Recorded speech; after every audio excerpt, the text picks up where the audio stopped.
Bonjour, vous êtes linguiste, professeur à l'université Paris 5. L'illettrisme, c'est de cela dont nous allons parler dans cette émission. Que nous allons. Pardon? C'est de cela que nous allons parler. Utiliser à la fois de cela et dont est une faute de syntaxe par redondance. Malheureusement, trop souvent répandue dans les médias. Ben, vous avez raison, d'habitude je me rappelle toujours de cette règle. Vous vous souvenez de cette règle? On se rappelle quelque chose, on se souvient de quelque chose. Oui. Ça aussi, je le savais. Vous avez raison de me reprendre, c'est de ma faute. C'est ma faute. Non, non, c'est la mienne. Non, non, c'est la construction exacte et c'est ma faute. Et non pas c'est de ma faute. D'où l'avantage pour une journaliste d'avoir à ses côtés une linguiste afin de pallier à ses défaillances. De pallier ses défaillances. Verbe transitif direct.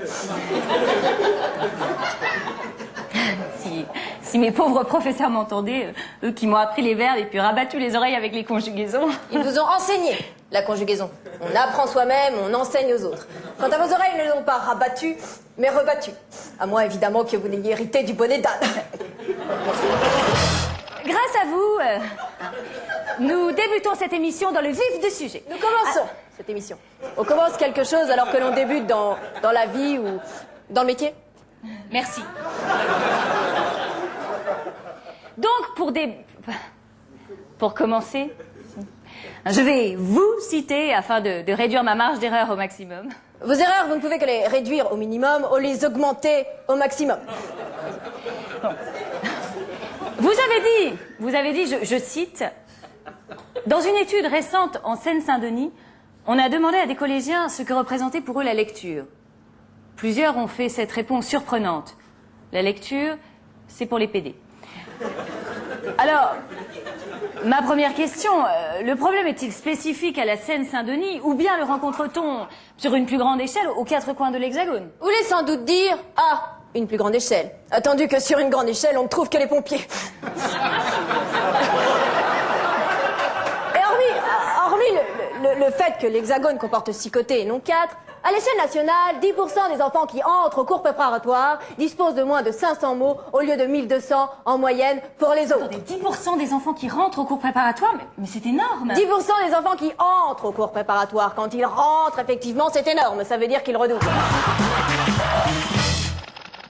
Ce handicap les conduit à l'exclusion, la révolte et souvent même à la violence. Mais alors, que peut-on faire vis-à-vis de ces enfants et de leur violence? Alors, bien se protéger, surtout le visage, car vis-à-vis signifie face à face ou tête à tête.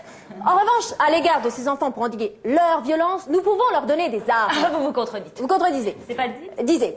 Si vous le dites. Quand je dis des armes, je parle bien évidemment des mots stop à l'insécurité linguistique dont l'école est responsable. Oh, attendez, alors l'école.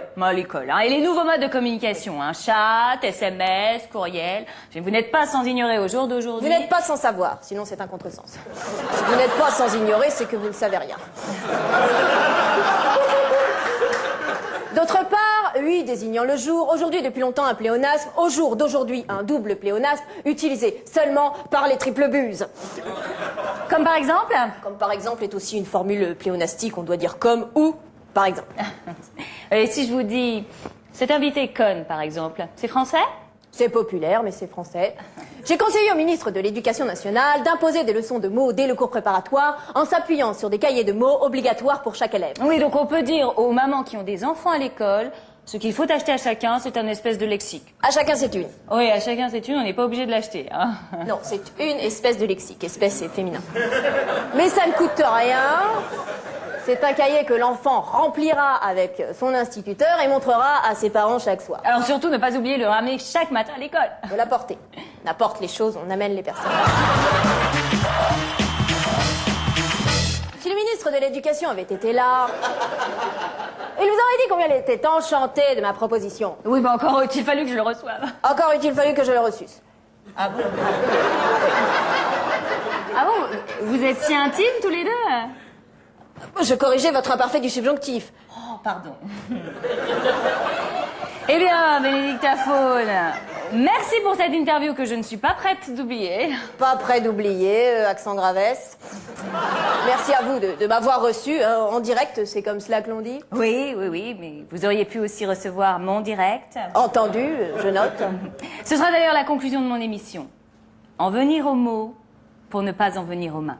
Bravo. Enfin une belle phrase. Alors, bravo, bravo. Merci, madame la linguiste.